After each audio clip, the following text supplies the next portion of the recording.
Hello दोस्तों। काफ़ी दिनों से मैं घर के बाहर रहा, मगर फार्म पे भी मेरी एब्सेंस रही।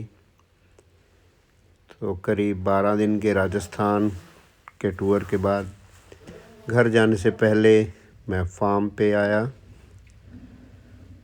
और फार्म पे ही रुक गया, क्योंकि घोड़ों से दूर काफ़ी दिन रहने के बाद आदमी का दिल और भी परेशान रहता है।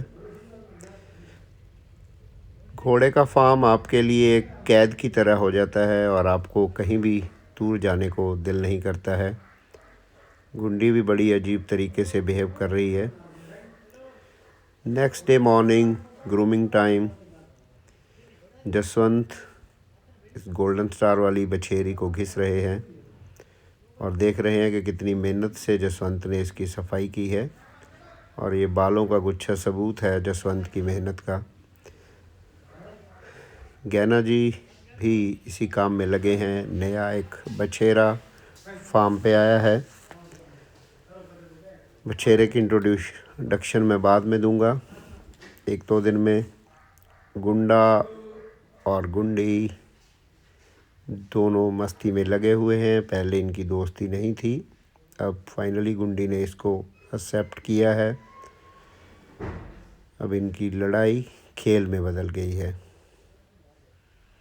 सबको कंपेनियन चाहिए, भले वो घोड़े हों, आदमी हो, कुत्ता हो। ये है नया कोल्ट। आमतौर पे फार्म पे अगर स्टाफ कम हो या स्टाफ आपका अच्छा ना हो तो नहला के घोड़ों को काम ख़त्म कर दिया जाता है, मगर हमारे फार्म पे हम लोग घोड़े को नहलाना ज़्यादा पसंद नहीं करते, अनलेस बहुत ज़्यादा ह्यूमिडिटी ना हो। तो सफाई का बेहतर तरीका केवल और केवल ग्रूमिंग ही है। इसका कोई भी सब्स्टिट्यूट नहीं है। सो सबको मेरी यही सलाह है कि अपने अपने फार्म पे ग्रूमिंग का ज़रूर ध्यान रखें, अपने स्टाफ को खुश रखें ताकि उनका काम में दिल लगे। ग्रूमिंग के बिना घोड़ों की जो सेहत है वो भी सही नहीं रह सकती। 10 दिन से पंजाब में सूरज देवता के दर्शन नहीं हुए हैं। घोड़ों को बाहर छोड़ना फ़ायदेमंद इसलिए है कि घोड़े भाग लेते हैं, नुकसानदेह इसलिए है कि उनको जुकाम होने का डर हमेशा बना रहता है। ये है बछेरी सायर दिलराज, जिसका नाम है मिस लकी। गुंडी अपनी आदतों से बाज नहीं आती। वैसे तो हम कोशिश कर रहे हैं कि इसको बांध के रखें, इसको मेट भी कराया है, मगर फिर भी जब भी इसे मौका मिले ये खुल जाती है या भौंकती इतना है कि हमें कुछ समय के लिए इसको खोलना पड़ता है।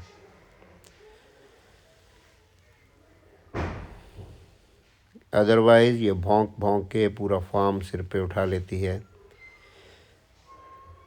नॉट श्योर कि गुंडी प्रेग्नेंट है या नहीं है, मगर इसकी स्पीड पहले से थोड़ी सी कम हुई है और ये उतना घोड़ों में इंटरेस्ट नहीं ले रही। मे बी ये प्रेग्नेंट हो। And here comes the famous करम। इतने बड़े घोड़ों को एक रूम में रहना बड़ा मुश्किल है, सो इनको भी भागने का मौका देना ज़रूरी है, भले जितनी मर्जी ठंड हो। करम मेरे कैमरा उठाने से पहले ही उसने रोल कर लिया और ये बड़े रुआब से चलती है। थोड़ी बहुत कोई आवाज़ हो उससे ये थोड़ा फ्लेयर अप होती है और खूबसूरती से चलती है। मैं पूरा इंडिया घोड़ों के चक्कर में घूम चुका हूँ, मगर घोड़ियों के मैटर में बहुत घोड़ियाँ इससे खूबसूरत होंगी, इसके साइज़ में भी होंगी, मगर इसका जो प्रेजेंस है, इसका जो रुआब है, उसका कोई तोड़ मुझे नज़र नहीं आता। सो आज अगर इस घोड़ा वर्ल्ड में कोई मेरा फेवरेट है तो वो है करम।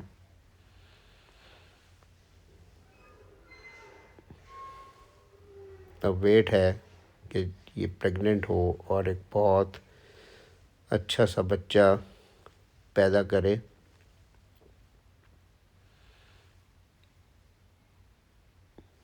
ऐसे घोड़ों पे आप राइड ना करो, कोई दिक्कत नहीं, ये शो में नहीं जाए, कोई दिक्कत नहीं। ऐसी घोड़ी आपके आसपास हो, आप इस घोड़ी को देख सकें, इसकी खूबसूरती को एंजॉय कर सकें। मैं अपने आप को बड़ा ब्लेस्ड मानता हूँ कि करम हमारे फार्म पे है। इसके ओनर हैं प्रशांत भाई।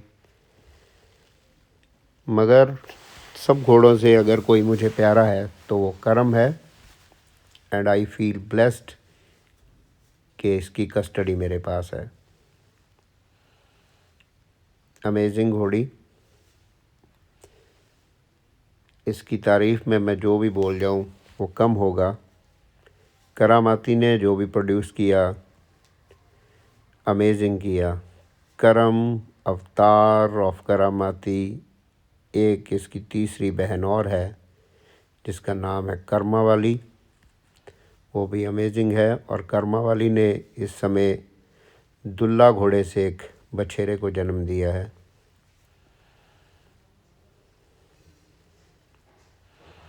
करामाती के गिनती के बच्चे पैदा हुए, मगर जो भी हुए वो सुपर से भी ऊपर पैदा हुए।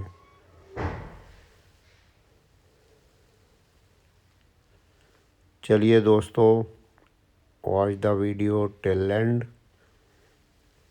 और जल्द मैं एक अनाउंसमेंट एक वीडियो के साथ लेके आऊँगा, एक खूबसूरत बछेरे की जो 2 दांत है और जिसकी उम्र के हिसाब से हाइट बहुत ही ज़्यादा है। वो ऑलरेडी 67 इंचेस टॉल है। जल्द उसके वीडियो के साथ मैं आप लोगों के साथ हाज़िर होता हूँ। Thank you very much.